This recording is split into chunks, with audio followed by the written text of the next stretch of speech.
I would like to keep things very simple, I think. And we started this morning with quite a few statements from the position paper. And there was a lot of museums should do this and museums should do that, and etc. etc.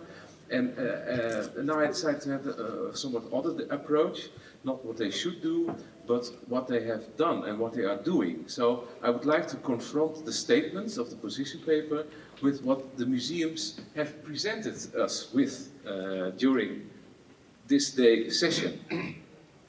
So not from the perspective you should do this, but from the perspective, okay, this they are doing.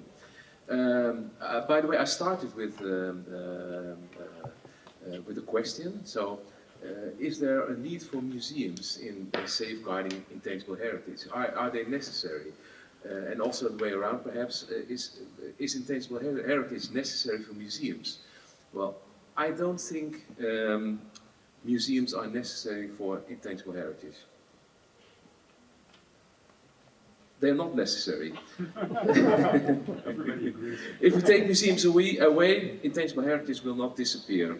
And the same way, the same thing applies, by the way, for the UNESCO Convention. If we take away the UNESCO Convention, it wouldn't make a difference, perhaps, for intangible heritage. It would make a difference, perhaps, but it's not essential for practicing intangible heritage to have a museum or to have a convention. All the same, I think they can do very useful things, and once again I want to have a look at the statements. And I think what these museums have done is pretty much in line with our statements, which we presented in the position paper. And first of them, for instance, museums should engage in society. And I think almost every museum present here engages in society. And they can do this in very different ways. I will start perhaps with one of my favorite examples, a traditional museum perhaps. So the Maritime Museum. Where is the Maritime Museum? Okay. Well, I already talked during the first dinner break, and we had a lot in common because I'm living in a small coastal village in Egmond aan Zee, also with a group of volunteers working on making a traditional boat from the. So it works in this in my community, and it also works in your community. I think it's a way of connecting to communities and to involve them in the safeguarding. I think that's important. What I also find attractive, and that's the same thing with you and with my village, the link with tourism is very important. For Egmond aan Zee is a tourist village, and this new boat, this new traditional boat which has been built, is very attractive for tourists. Okay, involving with society. Talking about MUCEM, the name was the museum in Marseille, is also very much involving in society. And it's even in the title of your museum, but in a totally different way. It's also about diversity, which you're dealing with. And with an interesting topic, of course, these 8 memorials. Very interesting way of engaging in society.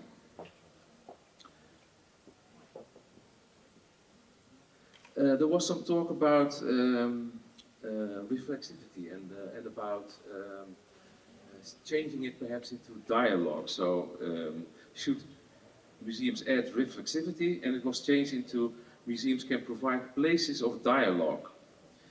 And, well, there was one museum present today that has in its name a museum of dialogue, so your museum, Parkum, which wants to have dialogue between interreligious dialogue, for instance, and perhaps take away tensions within society. So this is a definitely a societal role which you play as a museum.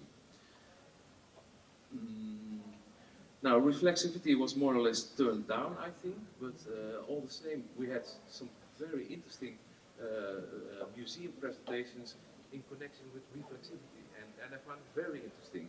So the museum, let me see,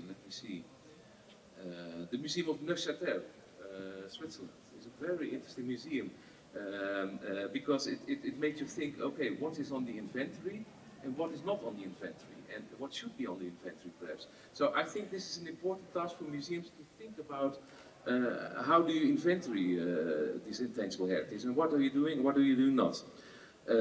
Perhaps a Dutch example in the same line is perhaps Imagine IC.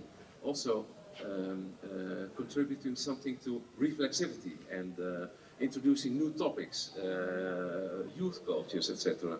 So I find this a very important function for museums.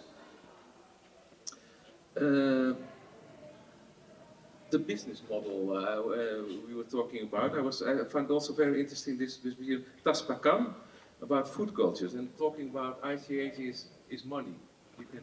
You can earn money with it. And it made me think about Kruiskade, West Kruiskade, of course, where you have also these entrepreneurs also creating a city.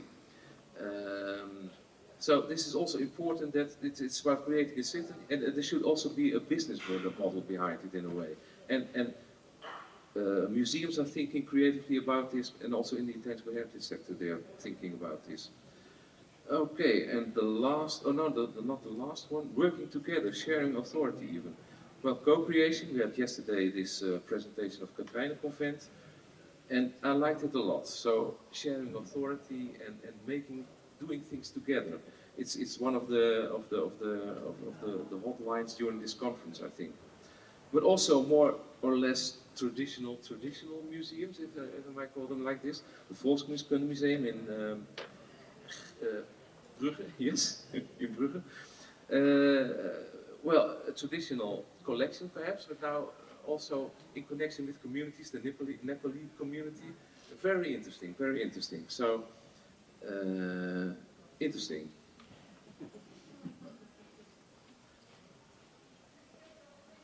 Involving communities, dialogue, we talked about dialogue, and the Zeijden Museum is Stefan still present. Also an interesting example to participate in, or to work with, or to do something with a hotly debated topic in society, and adding creativity perhaps towards the discussion. Also a very interesting role that the museum could have taken on them. And what I also find interesting, of course, in the Zeijden Museum example, is that it's not just about objects, but it's also about social practices. It's not just an exhibition with paintings or with drawings of Blackpeat and dating it back in the history, but it's also about a presentation in real life, which audiences can experience. So, and this evolves more or less, I think, in the laboratory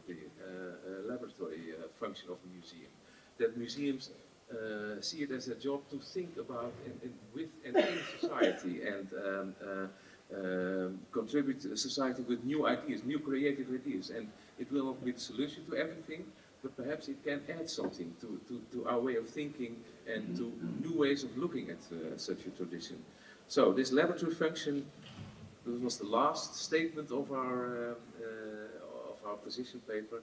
I want to conclude with this. So, okay, very nice. Thank you very much for your inspiring examples, because it makes me very enthusiastic on what you are doing, and it goes on in daily practice, and you're doing such an interesting job as a museum to fulfill this societal function. Thank you very much.